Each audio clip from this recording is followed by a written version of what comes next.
Hello, everyone, and welcome to your weekly dose of superhero shenanigans.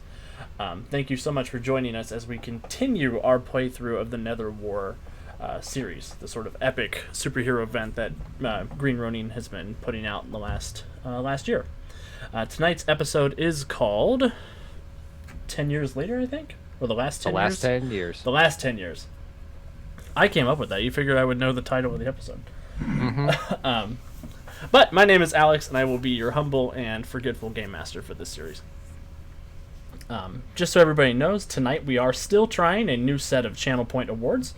There is still Highlight My Message and Hydrate, but we have changed moral support so it has a tangible benefit in-game. 5 times per night, a viewer can wish moral support to their favorite character or the GM and give them a circumstance bonus on their next roll. This will vary from system to system, but for tonight, this is a +2 to the next D20 roll. You can also suggest a game you want us to look into doing content for, and we will add it to our list of games to discuss for either future streams or episodes of Storyforge. This can be done twice per night, and there is also a GM Pro Tip button now. Once per night, you can request a GM Pro Tip and either ask a specific question looking for advice or get a general tidbit of GM knowledge from one of our incredibly talented GMs. If you don't want to hear from me, there are lots of great GMs here at the table also. If you want to ask Jonesy or Kevin or Andy or Kat a question. Kat's never run a game before, but she can throw in some advice. She plays good. I'll do my best. She plays good. She can give you advice.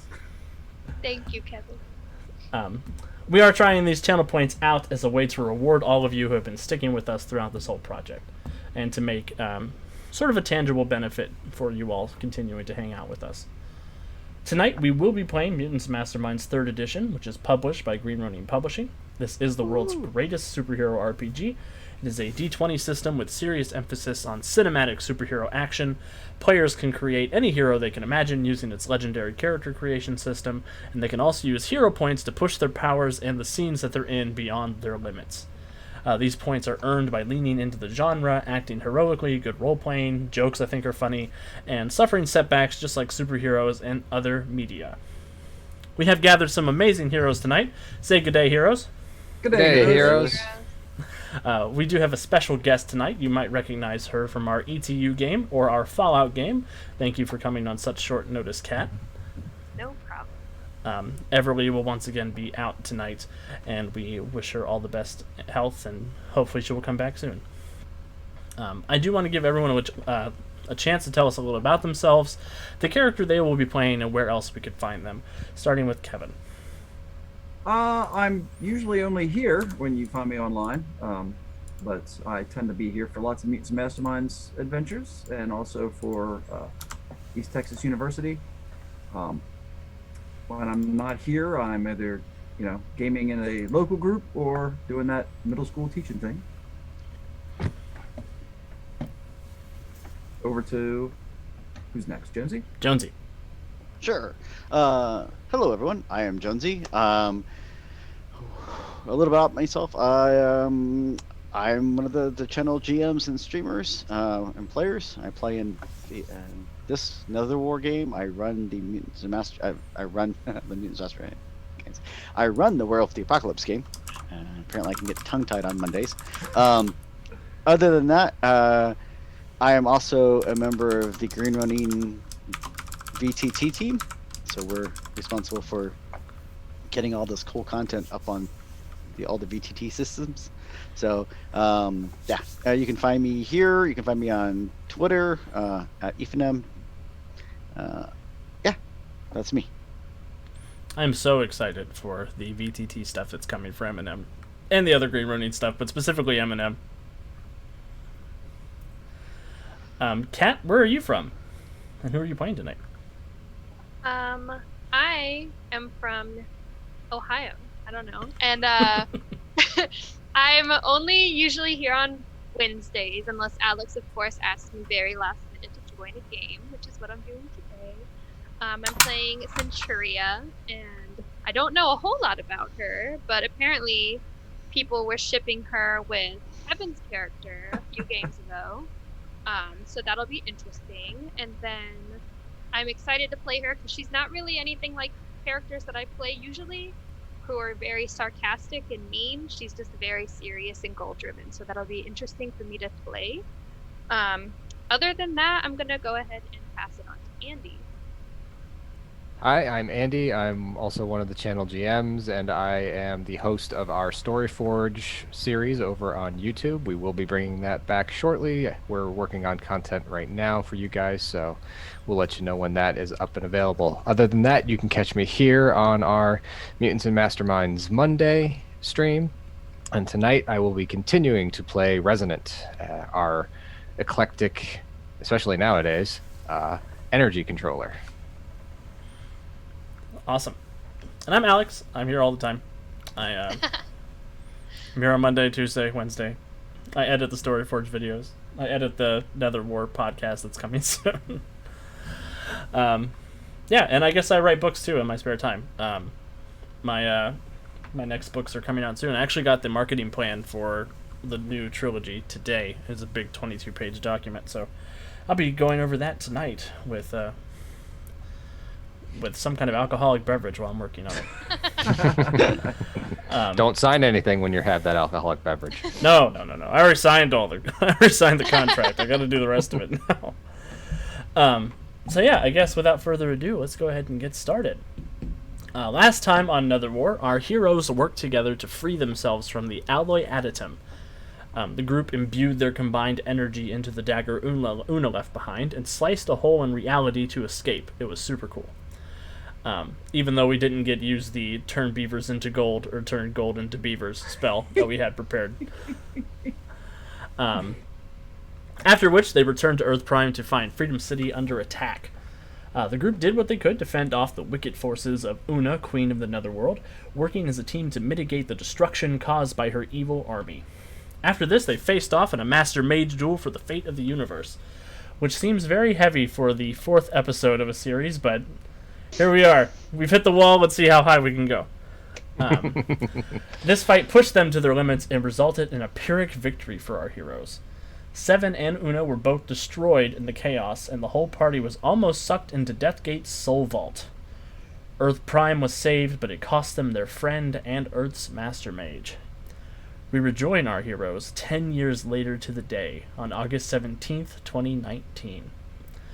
And we're going to sort of float around Freedom City, and we're going to sort of join each of our heroes in a little slice of life moment. What sort of their new normal looks like as they have transitioned from teenage life to adulthood. I guess we'll go ahead and start with Andy. Okay. So, Resonant, her name is actually Gemma, is kind of walking down the street. She's got her bag kind of thrown over her shoulders, and she is walking through the neighborhood in Port Regal, heading towards a bookstore. The Phoenix Books is the name of the shop. She goes to the front door. She slips her key in, and she unlocks the door and heads in. She kind of doffs her coat and her bag behind the counter, and she begins setting up. Within about a half hour or so, a couple of the employees begin to fill in, and a little bit after that, they open the shop for the day. So Resonant, Gemma, kind of goes through, and she is kind of overseeing things. She has a couple of clients come back to a Reiki room where she performs a little bit of energy cleansing on the clients that she has. So she spends about an hour with each client, kind of just going through and getting a feel for what's bothering them, things that are on their mind, and she works to kind of clear that out. For those patients that are a little bit more tense or have a little bit more things weighing on her head, she is actually doing some mystical healing to kind of clear them out. She has a malachite stone that she wears on a choker around her neck. It is the exact same stone that Seven used to summon the Liberty League to the fight with Brace the Beautiful all the way back in episode 1. She has turned it into a wearable thing for her, and it is the stone that she is using to now channel that healing magic that ended up being so completely and utterly important in Una's Netherverse. And that is kind of Resonant's day-to-day life now. She now owns this shop. She's running it. She's kind of left the superhero life behind her, at least from the standpoint of there's a giant monster rampaging in the city. I must go save it. She's kind of left that life behind at this point.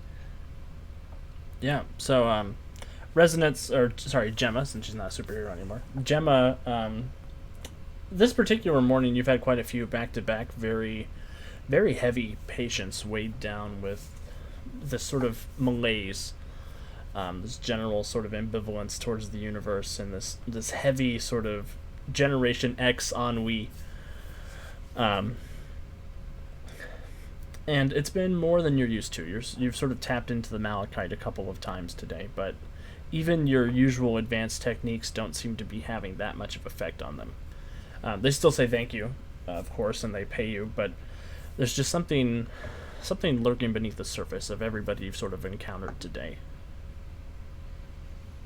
So when she kind of sits back, probably at her lunch break, she's just kind of fingering the stone around her neck and just kind of thinking really about how just everything seems to be harder today. And she knows that it's the anniversary, and she knows that it's affecting her in a similar way, but it's weird that it seems to be affecting so many others. It's like she knows that she's not radiating this energy. She knows she's not taking it into the sessions with her clients, but it's just odd that this is the energy she's getting from them. Yeah, and you're sort of focusing and sort of drifting off a little bit, thinking about the anniversary, and you hear very briefly in your mind in Seven's voice, Nerean Nexus. Cut out just a little bit there, Alex. I didn't hear it. You hear Nerean Nexus. Help. And Resonance, or Gemma's eyes will kind of flutter open, and she'll just be like, 7? She sits back, and she just kind of goes, Sam, Samantha, where are you at? Right here, Gemma. And she'll sort of come into the front room. I need to take care of something. Will you let the next clients know that I will reschedule with them a little bit later? And if I'm not back in time to close the shop, will you do so? Yeah, of course. Is everything all right? I think so, but I just have to check on something. I should be back shortly. Yeah, of course. Will you pick up? I do remember that there is an order of crystals that needs picked up on the way. Do you mind signing for that when you're down at the post office? If you're heading towards the post office area? Yeah, I can. You know what? I'll go pick those up on my way to take care of this. Those might come in handy. Yeah, I'll hold down the fort here. Is there any? Do you want me to take a crack at trying to help some folks, or? Not just yet. We haven't finished your training, so just let them know that I'll reschedule. They'll get a discount just like usual when I have to cancel at the last minute. So it shouldn't be any worse for the wear than it is normally. I don't think there was that many left on the schedule today, but yeah, just a couple. Oh, you know how Karen is. She's like that. and she could have probably used it today too. I will have to. You know what? I'll just flip the close sign over, and then when she gets here, I'll just hide in the back. Is that okay? Is that copacetic? Yeah, or just the out to lunch. Yeah, something we'll take care of that. Thank you. Yeah, of course, boss. Good luck with whatever's going on. Thanks. And so she'll head out. She'll go stop at the post office and kind of pick up the crystals. It does include.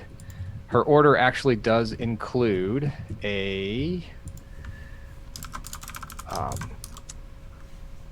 black onyx crystal and a diamond. Very small one, but one nonetheless.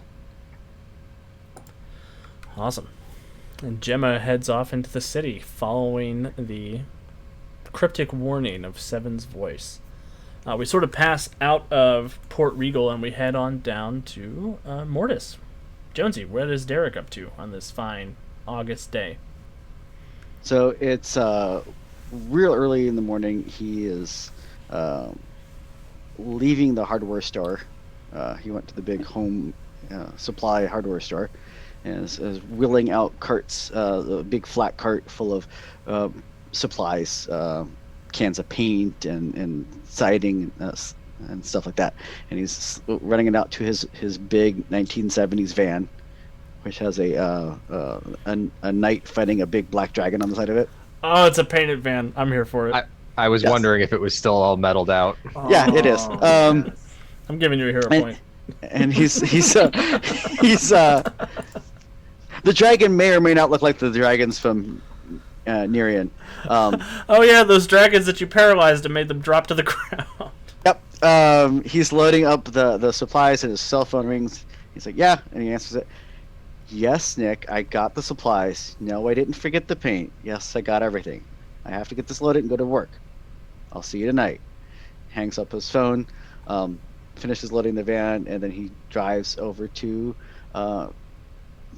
Franklin Roosevelt High School, where he parks in the staff parking lot, and he walks out, grabs his, checks in, and grabs his uniform, and his custodial uniform, and begins to get to work, and heads over to the gym and starts cleaning the gym and stuff, finishing it cleaning before the school opens for the day. Awesome. I love that Derek has turned into a horror movie villain. He's the janitor from Five Nights at Freddy's? Or the janitor from Scream who's wearing the Freddy Krueger sweater and hat. I know that's Wes Craven before people point that out in the chat. So yeah, you're sort of you're preparing the gymnasium, you're getting everything set up, you're ready to have a really great just normal day, and you feel this ache in the soul vault, sort of just where the steel meets the flesh. You haven't felt that in quite some time. It feels agitated, almost like it's trying to escape from you. And the lights flicker in the gymnasium. That's not good. With that, I grab my mop and bucket and all that stuff, and I start wheeling it off, and I start just kind of doing the pounding on my, slight pounding, doing the kind of like a, And as I walk by and put my start, I'm like, this is not a good sign. I need to get out of here. And I swing by the office and tell them, calling it a day, not feeling well. I get a little side eye from the secretary. But yeah, I head back to my van. Would you say that you're generally a good employee? Or are you truant often? I am generally a good employee, but they do know of my past. So the secretary, she's kind of clacking away at the keyboard with her big nails and chewing gum. Which I won't clack at the keyboard because it'll pop up on the microphone. But she kind of looks up and she says, Derek, you all right? It's really bad heartburn. It must have been something I ate last night. Maybe too many hoagies. I don't know. Just not feeling well. You got to watch out for those. You got to go for the low sodium option. Those are really that's really where you're going to find your best value for sure. Man, to your age, you probably, how old are you? Like 35, 40, 45? 27? Oh dear. Oh dear. You're like 27 going on 60, man. You need to... there's this place I heard about down in Port Regal. This new age sort of healing Reiki place. You should head on down there. They can definitely... They suit you right up real quick. Me and my friend Karen, we head down there like once a weekend. God. What's the secretary's name now, Alex? Beatrice. Beatrice? Okay. as the GM breaks me.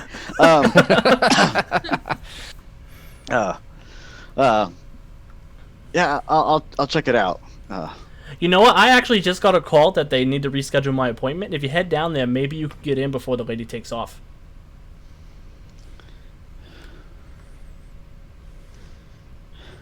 Yeah, sure. Derek's totally not doing that.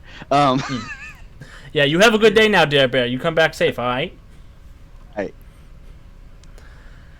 And Derek, as you head out to your van, you sort of, the soul vault continues.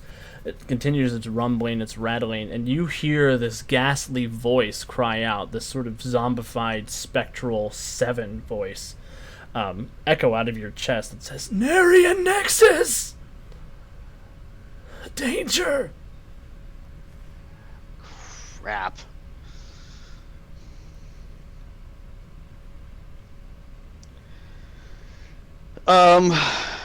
Yeah, I go from walking towards my van to booking it towards my van. You're And I gonna, jump, you're gonna drive your van down to the damage site, to the danger zone. I'm not sure where we're you know, I'm guessing that word means nothing to me. Well, you did know 7, so I think you would at least know that 7 used to hang out at a house downtown called the Nerian Nexus. I imagine she didn't let any of you in there because it's dangerous, but I'm sure she did mention, since you were all, teenagers bragging about stuff.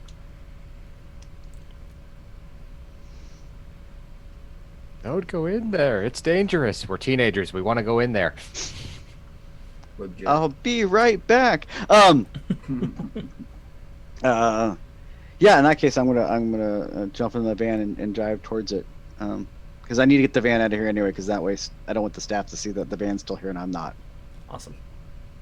Yeah, it's a very distinct vehicle. I imagine, Yeah, well, I imagine people would notice. yeah, a little bit. So Derek races off in his 70s metal van towards the danger. And then we sort of keep going through Freedom City, and we join Kevin as Overdrive. All right, so Dave is exiting the headquarters of New Horizon Media. Kind of look around, just feeling pretty upbeat. Sort of looking around at the old familiar city sites. He hasn't been going completely as one of the younger members to go into the Netherworld to try and rescue 7 at 14.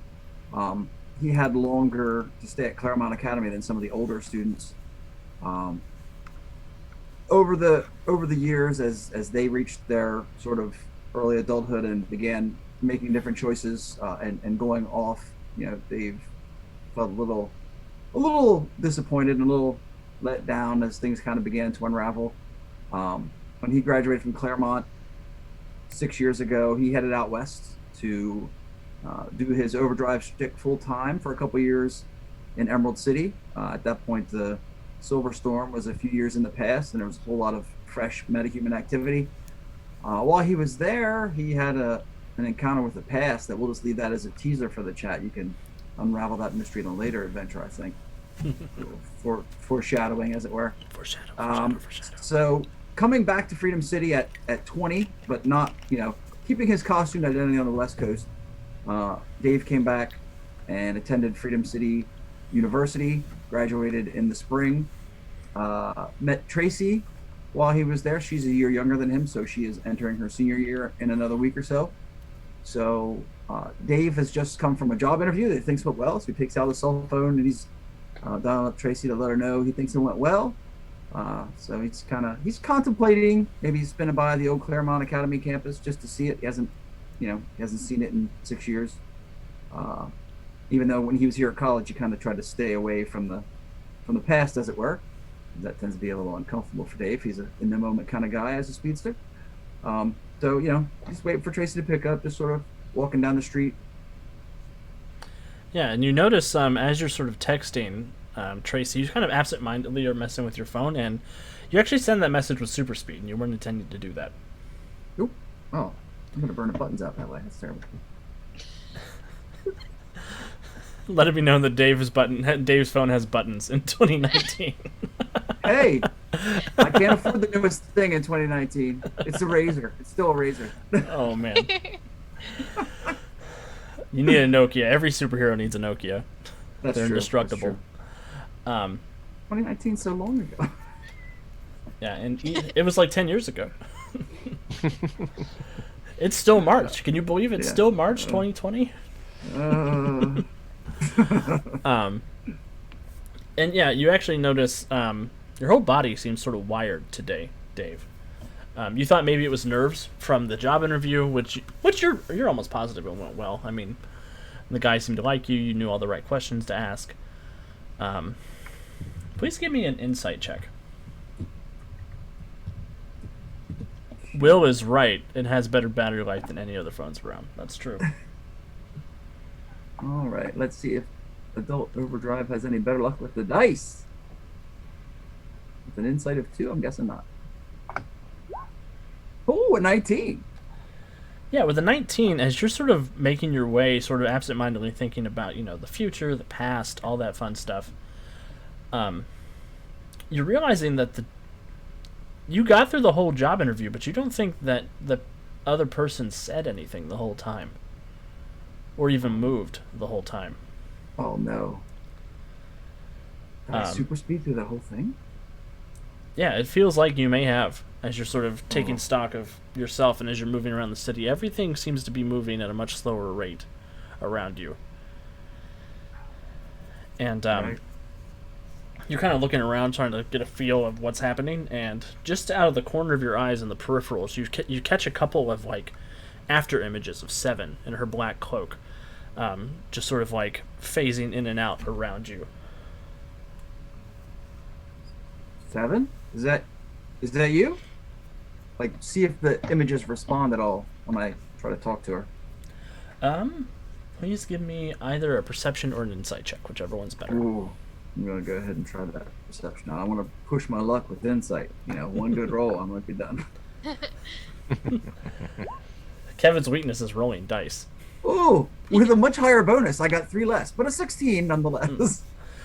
So you're sort of looking as you're asking Seven, is that you? And you see that these after images do seem to you get their attention when you say that to her, and she does sort of statically move towards you, shifting in and out of reality, closer and closer to you, until she reaches out and grabs you by the wrist. And you feel the vibration and the kinetic energy sort of passing through her and into you, and she has this warped and terrifying nether face. That kind of grabs a hold of your psyche. She says, "Nerian Nexus, danger, help." And she dissipates. But she does leave a black handprint on your wrist. Oh, that's not coming off. Okay. Since she disappeared before I could sort of try and match my vibrational frequency to her, I will, instead of trying to come down out of super speed, I will crank it up and quick change into the Overdrive costume, which feels weird because I haven't worn that in Freedom City for 6 years. And I will zip over to this house that we've been warned to stay away from until now. Until now. Overdrive gets completely naked in front of everybody, but nobody can see because he's moving too fast. Where does he keep that? In a ring? I'll never tell. So that's why they call him the Flash. Okay, I got it. So, meanwhile, at Freedom Hall, we sort of join Centuria, who has been left behind by the rest of the Freedom League to sort of keep an eye on everything, looking over the city. What are you up to, Centuria? AKA babysitter duty. Babysitter duty. So she's taking her job very seriously. She's not the type that's gonna sort of try to pass the time by doing other things. She's keeping watch on the city, making sure nothing is going on, constantly vigilant. Awesome. Yeah, so you're sitting in sort of this big chair with all these monitors up in front of you. You're kind of keeping an eye on everything with your quickness. When a news report sort of flashes on one of the monitors that you're watching, and you see a reporter pop in who says, "This is Jenny Lynn James reporting live from Ditko Street, outside the police line now surrounding the former home of the late Adrian Eldritch, rumored by some to be the so-called Master Mage. Earlier this evening, Notorious Crime League members Medea and Tom Cypress arrived here, and after what witnesses called an incantation, entered the property. Perhaps a dozen other supervillains arrived moments later, fighting each other to be the next inside. Police are currently overwhelmed. The mayor is calling on all available heroes for help. And there's a swirl of ghastly green and black vapor that washes over the reporter. It parts to reveal a lifelike stone statue of Jenny Lin, face frozen in terror. After a moment of tense silence, a corpse-gray face leans into frame. Garbed like a birthday stage magician, his face fixed in a rictus grin. He speaks in a deathly rattle. Sorry, folks at home, but I don't do live television. If you want to see my command performance, roll on down and pick yourself up a ticket for the show. I still need plenty of live volunteers. He levels a black wand at the camera, and the feed abruptly dies. What would you like to do? So before that even ends, she's gonna be on her way there. Awesome. Does she fly or anything? Oh, yeah, she does. Okay, I figured she flew. But I was like, I should probably ask. So she's gonna just fly off in that direction as soon as he even pops onto the screen. Awesome. Centuria doesn't even listen to him talking. She just takes off. You know how it goes with bad guy monologues, Alex. You're not allowed to have them. Hey, he got to talk to the camera. That's all he cares about. So everybody is sort of making their way through Freedom City on down to the Nerian Nexus, which is this sort of standard brownstone building. I'm going to move everybody over to a nice Roll20 map.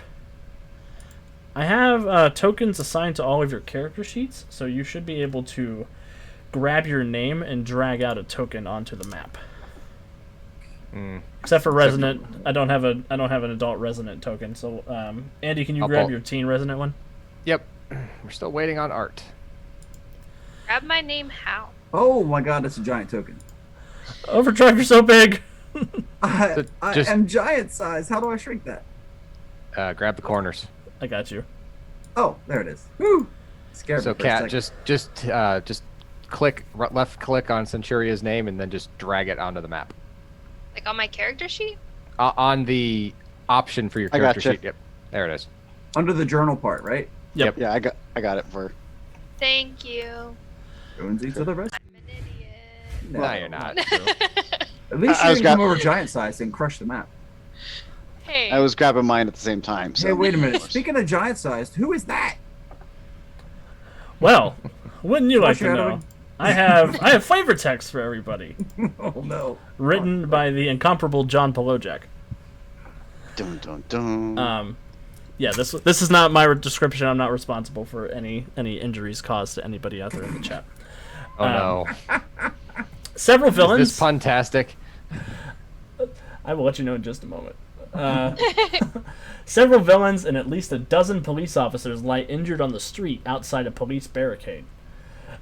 Beyond it, several figures still menace the crowd. A zombie in a tuxedo and cape holds several bystanders captive, bound in various magical props as he prepares an array of swords. Nearby, the figure of an 8-foot woman made from living shifting sand delivers a punch so brutal you can feel the impact in your bones. Her blow knocks an orc-faced biker to the street, minus several teeth, but already 2 more mounted motorcyclists circle her, brandishing wicked-looking weapons. Beyond the fracas stands an unassuming brownstone, with its door standing open, notable only for the stained glass window on its second floor. It's so unremarkable your eyes almost refuse to linger on it or pay it any real attention. So, I think now is a good time for everybody to roll for initiative.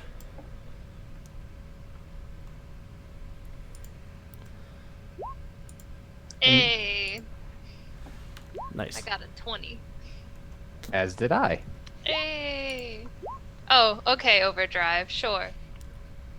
He's still not getting into the 30s like we're used to with the speedster. So. Really? A 21? Are you kidding me? Ugh. This is ridiculous. I wish Jason was here to hassle your grapes. Shut up. Man. Sorry. Spooky's going just as fast as Speedy. Well, you know. that's how Speedy we needs work a this. Speedy needs a new name. What are you talking about? I noticed it's your fault. You put me on the map right next to where it says slow. I feel like you robbed my speed powers. You put yourself there. No, you shrunk me and drug me over there. Oh, that's true. I did do that. Always the GM's fault. We all know Cursed that. power of the GM. You all are free to GM whenever you want. Oh no! No! Don't even try it. I do have some really good art for each of these characters. I'd like to pull it up for everybody at home if I can. Open their pages. Yeah, I gotta drag them back into view. Who has a nemesis on the board right now? Just me? Just Me? one? Okay. I think it's just you. I don't think anybody it's else just has. Okay. Yeah, I have a beef with one of those villains, so. Is it the Necromancer? Abracadabra? Yeah. Yeah. Is it always the Necromancer? No. It's the Nemoidian conundrum. Now there are two of them. There can be only Only one. one. Man, I'm getting fleeced by the villains. This is Here's terrible. Abracadabra, last on the list. I love Abracadabra. He's one of my favorite villains in the Mutants and Masterminds lineup. Better him than that stinking winter fox or Arctic fox. Whoa. Let's not hate on the Arctic Fox, huh? Oh, that's funny. Cat has a relationship with the Arctic Fox in one of my Mutants and Masterminds games. I feel betrayed now. I married that man, so get away. Oh. Man. I thought So what we're shipping was hearing bad is that before. her characters make bad choices. Married no. Scrod in one of the games, so And your boyfriend in the ETU was pretty awful too. You didn't Yeah. make bad decisions. I hope this doesn't speak of Brian. That's all I can say. no, I think Brian's pretty cool. I like Brian. He's all right. Just her role-playing characters make bad choices then. Okay, I guess we can live with that. All right. Brian's secretly a supervillain. Hey. I don't even think it's a secret. No. All right. We have fun here. Okay, so we're gonna start with Cue Ball is the first one to go on a 31. And yeah, Cue Ball is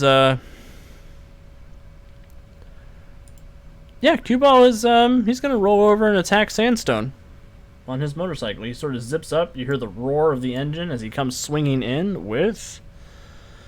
What weapon does Cue Ball have? The Devil's Advocates all have different weapons. Okay, he's got a big old war axe that he's gonna swing into Sandstone, and he gets an 18 to hit. I've got too many character sheets. Sandstone, where are you? Sandstone, that's not enough to hit Sandstone. So he comes swinging in, and his axe just sort of chips off of her stony body, and he is going to roll with his move by action over here to the far side of the map. Sandstone. Sandstone is large-sized.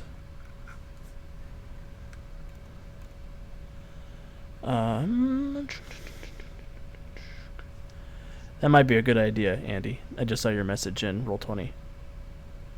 Yeah, just let me know. I'll do the comparison for you. Okay. Just tell me who you're attacking. Sandstone is going to do a close burst area attack, which will hit Overdrive, Resonant, Mortis, Centuria, and the two bikers. If you want to open Cue Ball, I'll open the other one. Okay, dodge check. Dodge check. Yep, dodge checks for everybody. So we can get out of dodge. So you can get out of dodge. 25. Resonant got a 29. The 10 is for Cue Ball. Okay. And the Born Loser is the other one. Here we go. His dodge check. Alright, so it looks like I need toughness checks from everybody, but toughness checks of what's half is 21. So Overdrive, I need a toughness DC 21, Resonant toughness DC 21, Mortis toughness DC 21, And cue ball toughness DC 21. And then I cat. got a 19. Awesome. That'll be a bruise. Bruising a daze for Resonant Okay. on a 15. Cue ball had the 10, so he has it 26, 27. 27. Mortis got a 16. So that'll be a bruise for Mortis. That is a 13 for cue ball. Wow. It's not his day. It's He got a just not his bruise day. and a stagger. So cue ball gets a bruise and a stagger if you want to mark that down for me, Andy. Sure. Centuria gets a bruise, and I have to roll for the Born Loser. The Born Loser is fine. It's So- been a really long time. Remind me what a bruise does. You just get a a minus 1. Yep. Oh, sorry. just a -1 to your toughness checks for the rest of the fight. Okay, thank you. No worries. Yeah, and if you want, there's a spot on the sheet under the stats where you can add an injury, and that will It'll auto deduct. they'll do the auto deduct for you, so you don't have to remember. Oh, okay. Thanks. Yeah, it's pretty handy. So Standstone, she slams her 2 monstrous fists into the ground, and she kicks up all this massive sandstorm that sort of envelops the entire area, buffering and battering everybody in this immediate block. And she sort of looks with disdain down at the 2 bikers and at the new heroes who are arriving to interfere with her plans to get into the Nerian Nexus. Mortis. I quickly shoot a look down the street to make sure my van was out of range. It was. We'll need some primer. Sandblast all that metal art off of it. Nope. I will spend a hero point to make sure that doesn't happen. You don't have to. It's down the street. You're cool. And do I know that Abracadabra is here? Yeah, oh yeah, you can hear him down there. His voice is magically projected. You see that he's got like several hostages. One victim surrounded by flaming rings. Smoke tendrils are pulling another into his hat, and 2 are trapped inside transparent boxes with their torsos switched between them. God, I hate him. He's just so campy. I'm gonna take to the sky and fly over the buildings, and to get a decent area of him, within panel of him. The panel. You're still up to your old tricks, I see. Nothing but a con-man and a hack. Oh, it is the boy let the who civilian- it is the living boy who thinks he is a ghost. Let the civilians go and tangle with me. And with that, I'm going to attempt to bind him in my ghostly chains. Nice. Bind away. Oh my god. Oh, is that even wait. possible? No, it's not. I'm missing my bonuses on my sheet. Sorry. Like, what the heck? But I still rolled horribly. It would have been a 9, so that still would have been a horrible, horrible miss. So apparently I'm very rusty at this. So you fly out, you launch these ghostly chains his direction, and he says, once again you are fooled! I am a master in escapology! And he just, like, drops into the ground and pops back up nearby. And bows his hat and bows to the still screaming people who are his hostages. But his zombies go, I feel like Soundgarden's Break These Rusty Chains is playing right now. Somewhere. Is there anything else you'd like to do, Mortis? Are you happy? No, I'm not happy. I rolled garbage, but I will end my turn. Overdrive, what would you like to do? Okay. One, am I aware that there are citizens in the area who are in trouble?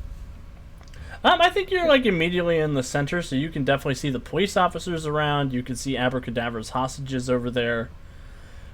Some people who got massively, like, messed up by the sandstorm that just blew through here. Bunch of Anakin stands. And I'm guessing I'm aware that Deathgate, or whatever he's calling himself now, is on the scene also. Yes. So there's a little bit of...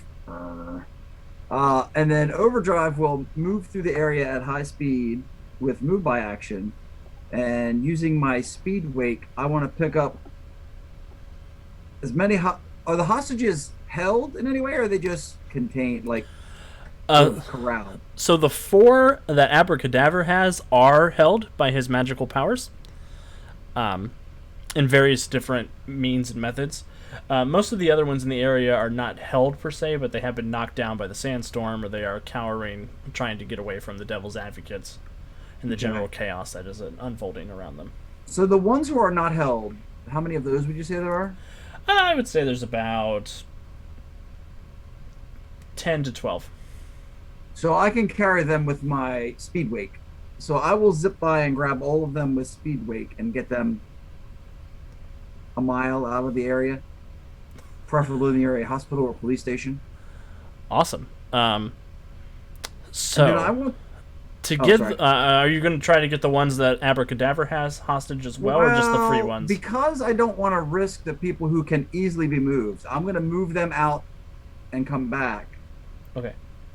And then I'm going to surge to attempt, I'm going to surge. I'm going to fatigue the surge so that I can spend a hero point to attempt an instant counter to use my speed wake to try and grab the ones that are held. But I want to make sure the ones that are easily moved are already safe and out of the area. Cool. I am going to do you an extra hero point for saving the hostages. So if you want to use that on the I'll use that one. the second that'll one, you just can do that to be avoid easier the than me fatigue. dragging. Okay. Wait, I'm sorry. What's that? To avoid the fatigue. I was going to say you could use it to avoid the fatigue, or if you wanted to, you could take I the think I'll fatigue. still fatigue just cinematically. I'll take the fatigue. Cool. So I would like a speed check versus versus the DC that I have set for the great magic of Abracadaver. Okay, speed check. I am the mightiest magician. Oh, that's not really on my sheet. I'll have to use the random dice hoo-ha over here. Oh, cool. Yep, just a D20 plus whatever your speed ranks are. It's 10. Oh, okay. I'm spending the other hero point because that's ridiculous. Are you kidding me right now? A 12 with a plus 10. I don't think so. I don't think so. I'm not having it. Neither Spooky nor Speedy are a match for Earth's mightiest master magician. Oh, you better hope I don't get another hero point. You're gonna be sorry for that. Okay, so really a 12 with a plus 10. Okay, so there we go. That's a 29. Okay. So with your 29, you are able to rescue the hostages. Please go ahead and describe what this scene looks like as you basically get all of the innocent bystanders out of danger. Okay, there is a red and silver streak blazing around the area, and as it passes by, the civilians sort of caught in the crossfire. They get caught up in his speed wake, and then there's a blur as all that disappears, and it's like, is it over? And then it comes back, and as Overdrive kind of swings by Abracadaver, and that weird speed wake kind of washes over those hostages, and there's this weird tingling effect as the speed aura tangles with the magical field that's holding them. But speed wins, baby. And so they are pulled free, and Overdrive zips out of sight with the remaining hostages. And you see, as Overdrive has gotten closer to his zombie minions, you do see that each of them is dressed in sort of a glittery, sequined assistance outfit, which That's juxtaposes really weird with their rotting flesh and their sort of green pallor. Yeah, he's both corny and creepy. He's his own team. That's great. And all of the lovely assistants look very confused as to where their hostages just ran off to. One more reason I hate him. One more reason I hate him. Oh, sorry. I guess that's only a 28. I forgot. I'm fatigued, so that's a 28 on the speed check. Oh, that's fine. That's still enough. Gemma, what would you like to do? I would actually like to let Centuria go first before Gemma jumps in. Okay. What? So who looks like they're doing the most damage? Probably the magician guy, right? Well, now that he doesn't have any hostages left, the only person who seems to be, like, actively hurting people is Sandstone. Okay, then she'll go after Sandstone. She's gonna try to, like, slam her into the ground. Joke's on Wait. you, I'm made of ground. Wait, time out. I can throw cars. I like the cut of your jib. That's good. Yes. Throw cars. Does this car right here actually exist? Yeah, you can pick it up and chuck it. All right, I'm gonna throw that car at her. Punch buggy, no punch back. I got a 28. Awesome. So DC 15. that's a critical hit, man. Mm-hmm. Is it? Yeah. Yep. And I don't think Andy, did you put in the strength? I guess I effect for didn't. that? I guess I didn't put the strength in there, so that'd Oh, be yeah. 32, right? 35, because she Oh, has yeah. a strength of 15, so DC 30 plus 5 for the crit is a DC 35. I love that for me. We love that for you too. Yes, we do. I'm glad that you're also excited. I didn't come here to give you all a good time. I came here to give you all a sad time. Let's see here. 35. Here we go. I get an 18, so 35 minus 18 is 17. So yeah, you knock her out in one hit with that car. Sweet. What happened, Cool. Centuria? So I start to like walk towards her like real badass as a superhero, and then I sort of see the car out of the corner of my eye, and I just like grab it with one hand and just chuck it at her, aim for her head, and she just goes flat on down. Yeah, the car sort of sails through her stone body, and you see the sand that makes her up just sort of explodes out behind her, and she erupts into this dust cloud and collapses to the ground as a regular-sized woman in the center of that big sand monster. Can I walk up to her and just sort of like kick her? Yeah, that's fine. All right, that's what I'm gonna do. And just like that, our guest star one-shots a villain. For... There we go. I am not happy that this is a precedent we are setting. I'm bringing that dog meat Fallout energy to this game. The heroes are happy about this precedent. Look, Crystal one-shotted my demon. Cat's out here one-shotting my sand monster. Why am I even here? You guys should just talk to each other for 3 hours and you guys will be happier. So yeah, Centuria, you go up and you kick her while she's down. She does not get back up. Gemma, what would you like to do? All right, so Gemma's kind of she stands up and she brushes the sand kind of off of her dress, and she just sighs and goes, "Seven, I left this behind. What are you dragging me back into?" Yep. Well, there goes Dave, watching the blur go by, seeing Derek go flying overhead, and Centuria. Okay. There's more than enough firepower here to deal with these guys, but well, I'm here. I may as well help. Is Overdrive actually off the map, or is he still next to the slow section? It's up to Overdrive. I would have the movement to have dropped those second group off and still get back. Okay. Even -1 speed rank, I'm still. You're still really super fast. I'm still trucking. I'm down to 2 miles around with my fatigue, so yeah, I can. Only 2 miles around. All right. Well, Gemma is going to kind of float over to this section of the map, kind of basically where she can see. She's getting it set up where she can see basically Centuria, and she can see Overdrive as the only things that she can actually to see. And she is going to pull out the black onyx that she pulled out of the box for the store. And as she kind of pulls on the power from that black onyx, her eyes kind of become backlit with as like a black look with this fiery glow behind it, and her hair becomes like this midnight black purple combo, kind of like as if you were looking up into the night sky. And she whispers a quick incantation, and she's going to put out her resonant riposte for Overdrive and Centuria. And let me go ahead and put that out there for Alex. I think I've got this set up in here. Yes. So this is a perception area deflect that is indirect and subtle, and it will be triggered when either Centuria or Overdrive are attacked. Awesome. So yeah, you. What does that look like as you build? Is it a visible? Oh no, it's subtle. So It is subtle.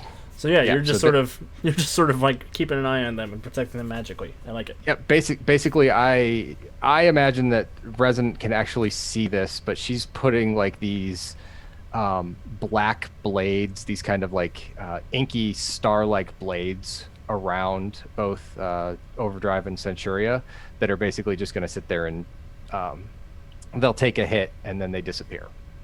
Awesome.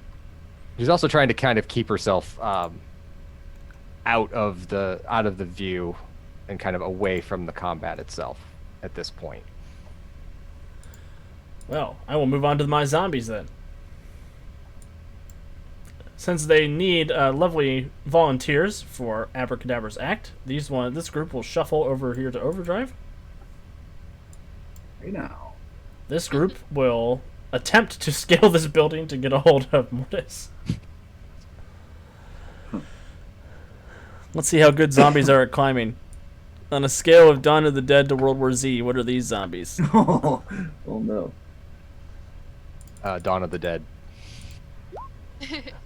I think you're right. I rolled a natural 1. Yes. So the three zombies Dawn of the Dead indeed.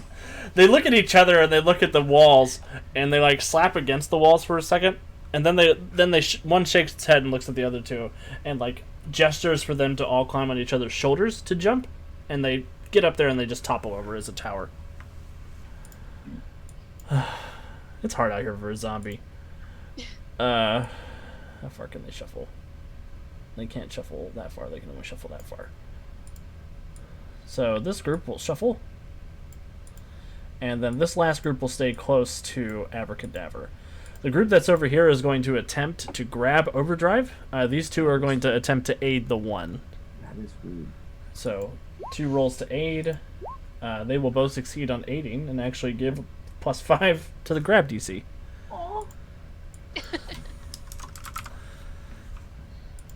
We did it. We did it, team. And here's the grab. 24 to hit your parry DC. Yeah. So that'll be a grab DC of 19. So give me a strength. Strength. But this would trigger the Oh, the deflect. You're The right. deflect. Ha ha ha. I rolled so well, Andy. I know. I hit the speedster with my zombies. I know, but I protected the speedster with my magic. Take that, you bully GM. I want my skeleton back. No. All right, so since that's triggered and a whole bunch of other fun add-ons to that power, what exactly do we need to do for this, Alex? Yeah, so what I need you to do, I need you to roll a... What is your deflect? Your deflect is 8, it looks like. I need you to roll basically a d20 plus 8, and you need to get over what the zombie rolled to grab. But because it's deflect, it's an active defense, so if you roll 1 through 10, you get to add 10 on top of the roll. All right, so d20 plus 8, here we go. 25. Pipped you by 1. Kevin gets grabbed anyway for sassing you. What? For sassing you. Oh, not the sassing penalty. Oh man, I'm in trouble. So Resonant, what happens as you defend Overdrive at the very last moment, rob me of my glory? What Resonant sees is that the zombie reaches in and the sword handle kind of comes down and it just kind of bashes into the hand, just kind of pushing it away. And that is not what Overdrive sees. Overdrive just sees the zombie kind of like just about to grab the cloth or the spandex of his costume, and then just like the fingers just kind of slip away. Oh. I'm faster than I thought. And Resonance over there going, I'm just feeding his ego. Why? You could have fed him to the zombies, but no. Guess we'll need another volunteer. You keep your evil thoughts to yourself, Gia. Where's that skeleton? No! All right. So we go to the Born Loser next. The Born Loser... Ooh, that's not good. Okay, cool. He's going to roll over here into the middle of this area on his loud-ass motorcycle. He's going to go 1 square back. There we go. And he is going to unleash mass starvation on the whole area. Which is a burst. That is rude. To burst area 10, I need everybody in that area except for the zombies. So Resonant, Centuria, and Overdrive to roll a dodge check for me, DC 20. 16. Oh gosh. How much is Oh, 15. I'm I pretty got a sure 10. that. I'm pretty sure we're all hungry right now. So all of you will roll Jeez. against full effect. So I need a dodge. I need a Fortitude save, DC 20. Yeah. Oh my god. 28. I am re-rolling that. I had burritos, baby. I'm good. All right, Resonant will take the 27. I'm also gonna re-roll it because that sucks. Give me that hero 29. points. Beautiful. So nobody suffers the effect of the mass starvation, but you do feel this cold energy pass out from the motorcycle, and it sort of washes over all of you, and you feel the sickly hands of famine crawling against your skin, but you're able to sort of shrug that off. And he will continue on his motorcycle this way. How? Abracadaver. I love him. Abracadaver. What does Abracadaver want to do? Go home. And Take a for my next trick, I will turn the living ghost boy into a dead ghost boy. And he's gonna fire a dark bolt at you, Jonesy. Sure he is. You get a 21 to hit your dodge DC. Why did he have to hit my dodge DC? He hits. Toughness, please, DC 26. Oh no! That's All my we're time. having Alex's luck. I rolled a 1, so I'm spending a hero point because I don't want to be out of the fight that fast. And I'm going to take another hero point. I'm going to use that hero point to get a reroll. So I'm going to toughness 26. Yeah, 26. that does become a 26. So yeah, you're good. Yeah. So he sort of pulls out this little cheap plastic wand with a white tip on the end. He wiggles his fingers and he fires off this sort of dark purple energy beam that collides in the soul vault and just sort of gets swallowed up by it, and you hear a burp inside. An inside burp. Yeah, and he looks at his wand, and his face gets long, but like cartoonishly long because he can dislocate his jaw. Oh. You know what? He is not satisfied with that. He's going to do one more thing. He's going to go fatigued. What can I do with my dark magic?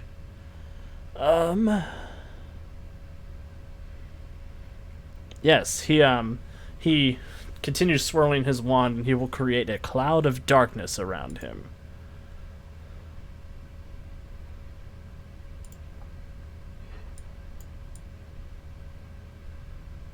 He will create a very large cloud of darkness around him. Oh no, I hit the whole Hey, map. that's a very large cloud of darkness. Hello, darkness, my old friend. The fog of war has trapped me again. Alright, that's the area of darkness. Okay. And you hear the biker in there who gets caught, and you go, oh, what the hell? And that's Abracadaver's time. The last I have is Cue Ball, who was staggered and bruised from his battle with Sandstone. Being that he is staggered, staggered even, Cue Ball is going to...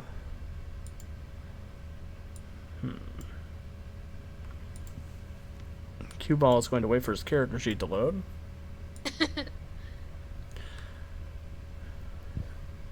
You know what? I think Cue Ball is going to fuck off. I think he's going to leave. I think he's had enough. Yeah, Cue Ball's going to leave. He goes roaring off down the street on his motorcycle. All right, Mortis, your turn. Question for you. Mm-hmm. Does Abracadaver have a soul? Oh. Why you gotta ask questions like that? This is a family show. I think so. I think he would. Let me... He seems like the kind of character who would have a soul. Okay. The reason I ask is I actually have spirit sight, so I can detect spirits and I can see the souls of the living and the dead. Does that let me see through his darkness? Can I sense him through his darkness? You can sense him. You cannot sense his minions, but you can sense him. I don't. Since I can sense him, does that mean I can attack him? Yes. That's what I'm going to do. That's why I asked. It was not because I'm trying to cause existential crisis for the GM. I can't wait for our Toy Story episode. I don't know if Buzz Lightyear has a soul, Jonesy. Why are you asking me? Oh, wow. So, with that, I just reach into the underworld and pull forth energy from the underworlds of Hades, because, well, I don't like that guy, and let loose bolts of ethereal, ghostly energy.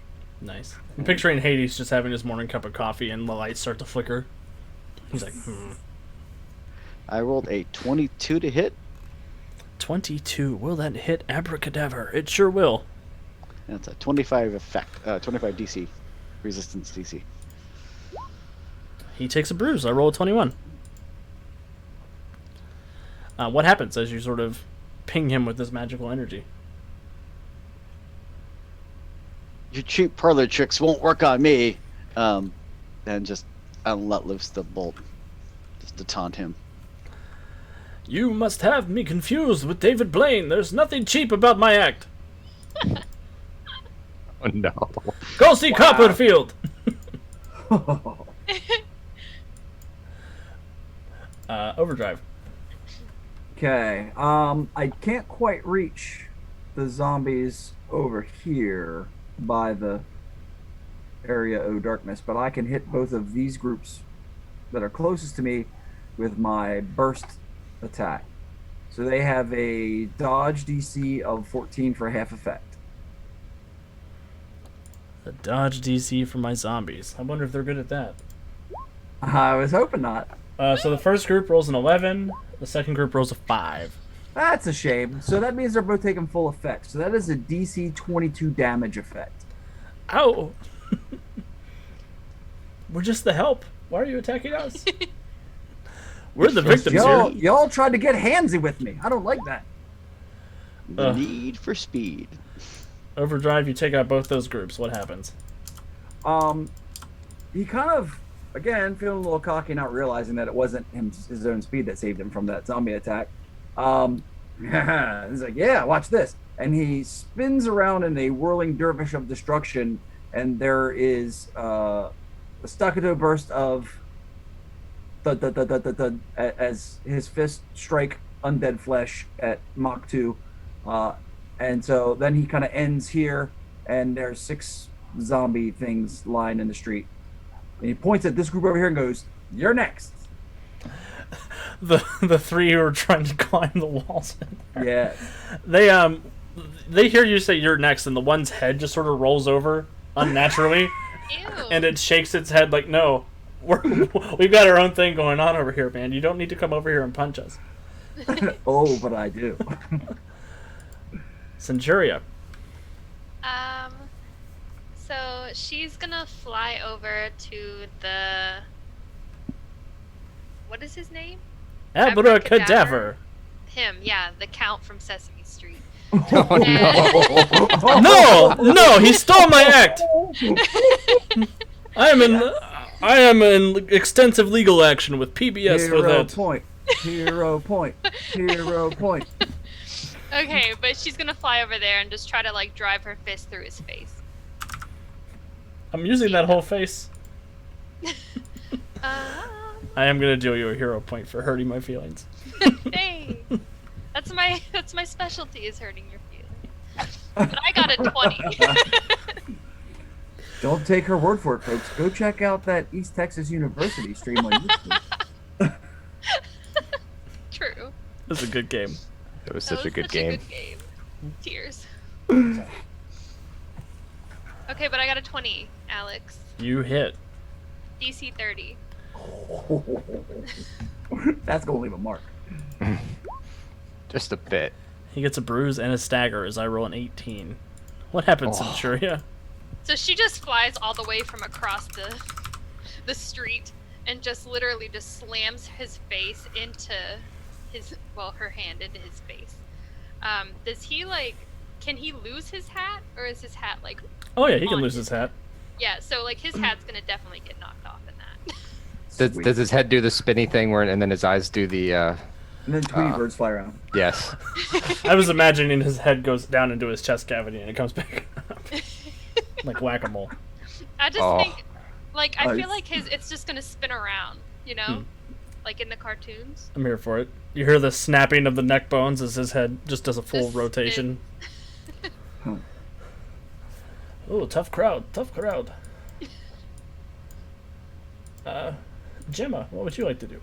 All right, Gemma is going to work her way to the corner, kind of look down the street. Is it still darkness over there?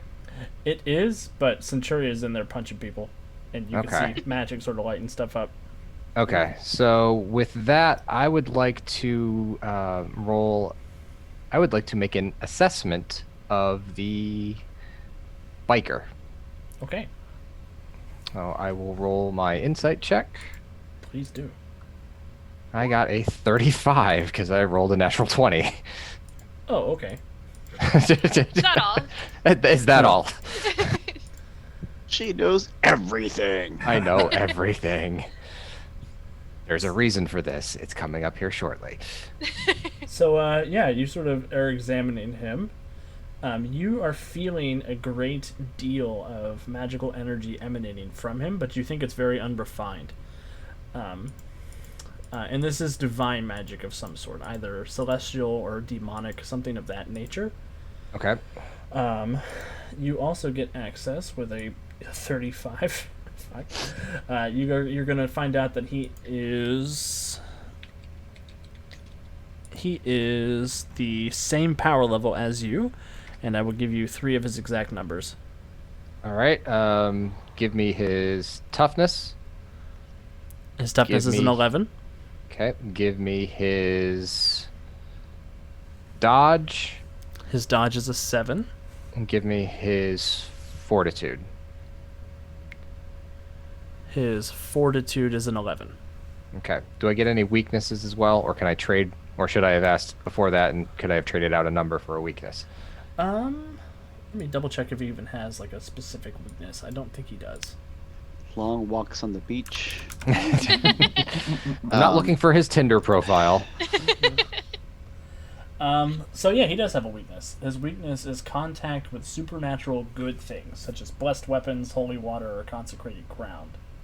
Okay.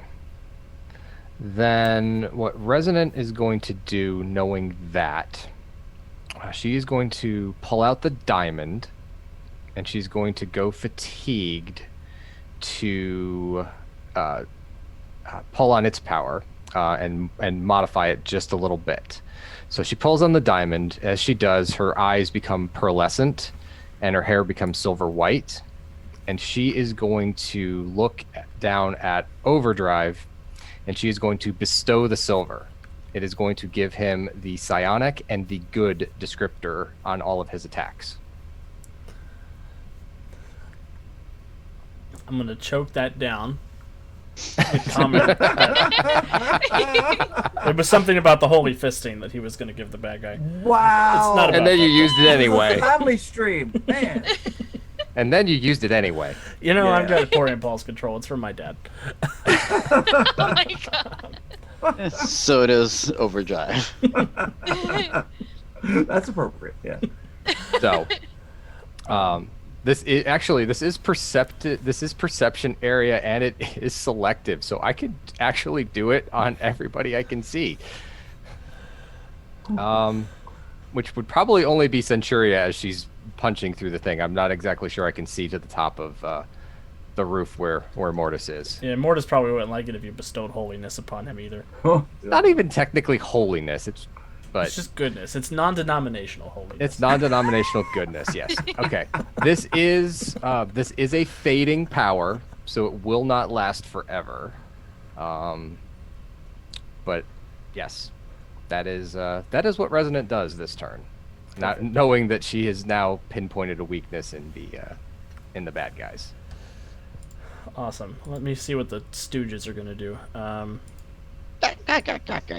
These zombies are going to roll around and try to help Abracadaver, but I think Centuria's impervious toughness is too high for them. Kat, can you let me know what your impervious toughness is? It might be listed in your notes section. It's actually on the powers tab. Oh, it's on the powers tab? Okay. Mm-hmm. Powers tab. Yeah, there's like a powers and advantages tab. Up towards the top of your character sheet. I'm so sorry, y'all. No worries. I have no idea what I'm looking at. That's Does it say impervious toughness? It should be under. Invulnerability. Yep. Oh, 12. Awesome. So yeah, with impervious 12, you're absolutely fine. As the lovely assistants come in and they start pummeling you with their body parts and just bouncing off of your invulnerable flesh. Love that. The acrobats over here. Will says if you can't find it, just say impervious toughness 20. They'll go like this, and I'll go like this, and they'll block them. Oh, sorry. The other three are going to try to climb that building. Let's see here. Here we Larry, go. Curly, and Stu. What the crap? Oh, there it's. There's a 6. Yep. So they these poor zombies have not been trained in the art of parkour. So they're getting on each other's shoulders didn't work. Clawing against the brick didn't work.